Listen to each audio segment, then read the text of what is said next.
बलूचिस्तान से एक ऐसी खबर आई है जिसने पूरी दुनिया को हिलाकर रख दिया है। बलूचिस्तान में जो कपड़े आप देख रहे हैं वो पाकिस्तानी सैनिकों के बताए जा रहे हैं। दावा किया जा रहा है कि पाकिस्तानी सैनिक अपने कपड़े उतारकर बलूचिस्तान से भाग गए हैं। एक मशहूर बलूच एक्टिविस्ट मीरयार बलूच ने बताया कि पाकिस्तानी आर्मी बुरी तरह से जंग हार रही है। बलूचों ने पाकिस्तानी सैनिकों से कहा है कि तुम हमारी ज़मीन पर तो आओगे अपनी मर्जी से, लेकिन जाओगे हमारी मर्जी से। मीरयार बलूच ने तस्वीर डालकर दावा किया है कि अपनी जान बचाने के लिए पाकिस्तानी सैनिक अपने कपड़े छोड़कर भाग रहे हैं ताकि उनकी कोई पहचान न कर पाए और बलूचिस्तान से जिंदा पाकिस्तान लौट पाए। बलूचिस्तान में एक बहुत बड़ा खेल शुरू हो गया है।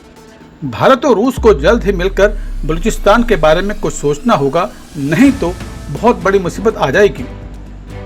बलूचिस्तान में भारत और रूस के लिए खतरा क्यों बढ़ने वाला है वो तो आपको आगे इस वीडियो में दिखाएंगे ही, लेकिन उससे पहले ये देखिए कि कैसे बलूचों ने आने वाले तूफान से निपटने की खुद ही तैयारी कर ली है।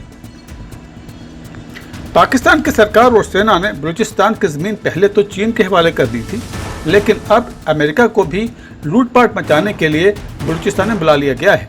इस खतरे को देखते हुए बलूचिस्तान ने सबसे पहले बदला पाकिस्तानी आर्मी से लेना शुरू कर दिया है। इसकी वजह साफ है, वे समझते हैं कि आसिम मुनीर ही अमेरिका को बलूचिस्तान बेचकर आए हैं।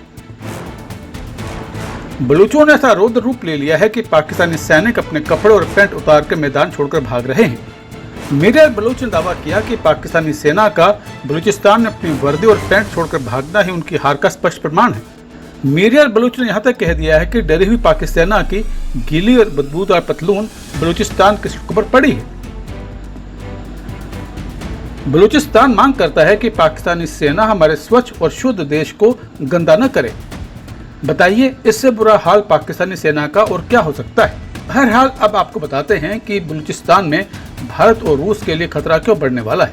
दरअसल 1990 के दशक में तेल को लेकर जो जंग मिडिल ईस्ट में शुरू हुई थी, वैसे ही जंग अब बलूचिस्तान में शुरू हो गई है। लेकिन इस पर लड़ाई तेल की नहीं बल्कि रेयर अर्थ एलिमेंट्स की है। Rare earth elements electric vehicles, wind turbine, chips और मॉडर्न डिफेंस सिस्टम की रीढ़ है। 20वीं शताब्दी तेल के नाम की थी और 21वीं शताब्दी रेयर अर्थ एलिमेंट्स के नाम होगी। 21वीं शताब्दी में जिसके पास रेयर अर्थ एलिमेंट्स होंगे वही दुनिया पर राज करेगा।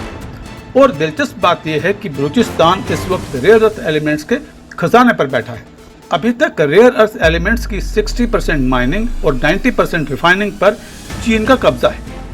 रेयर अर्थ एलिमेंट्स पर ही बादशाहत बनाने के लिए चीन बलूचिस्तान में घुसा था, लेकिन अब इस खजाने में अमेरिका को भी हिस्सा चाहिए। बलूचिस्तान में रेयर अर्थ एलिमेंट्स का खजाना इतना बड़ा है कि इसे 50 सालों तक लगातार निकाला जा सकता है और खरबों डॉलर कमाए जा सकते हैं। हाल ही में अमेरिकी राष्ट्रपति डोनाल्ड ट्रंप ने पाकिस्तान के आर्मी चीफ आसिम मुनीर को बुलाकर कहा कि बलूचिस्तान का खजाना सिर्फ चीन नहीं ले सकता, इस खजाने में हमारा भी हिस्सा होगा।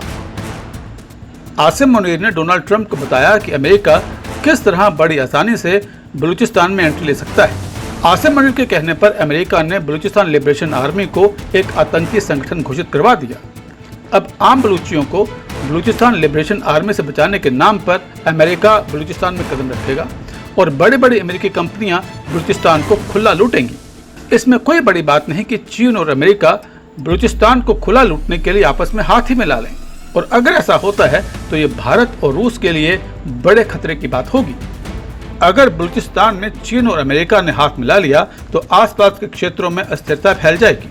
अमेरिका और चीन बलूचिस्तान में अत्याचार करेंगे, जिसका जवाब बलूचिस्तान लिबरेशन आर्मी हमला करके देगी। यानी आने वाले दिनों में बलूचिस्तान में भयंकर जंग छिड़ने वाली है। आप शायद न जानते हो, लेकिन बलूचिस्तान को खड़ा करने वाला सोवियत संघ ही था। ऐसे में एक बार फिर से बलूच लिबरेशन आर्मी की सहायता रूस को ही करनी पड़ेगी। लेकिन इसके साथ साथ भारत को भी डिप्लोमेटिक तरीके से बलूचिस्तान में अपने कदम को रखना होगा। अगर रूस और भारत ने समय रहते कुछ नहीं किया तो चीन और अमेरिका पूरी तरह से बलूचिस्तान को लूट खाएंगे।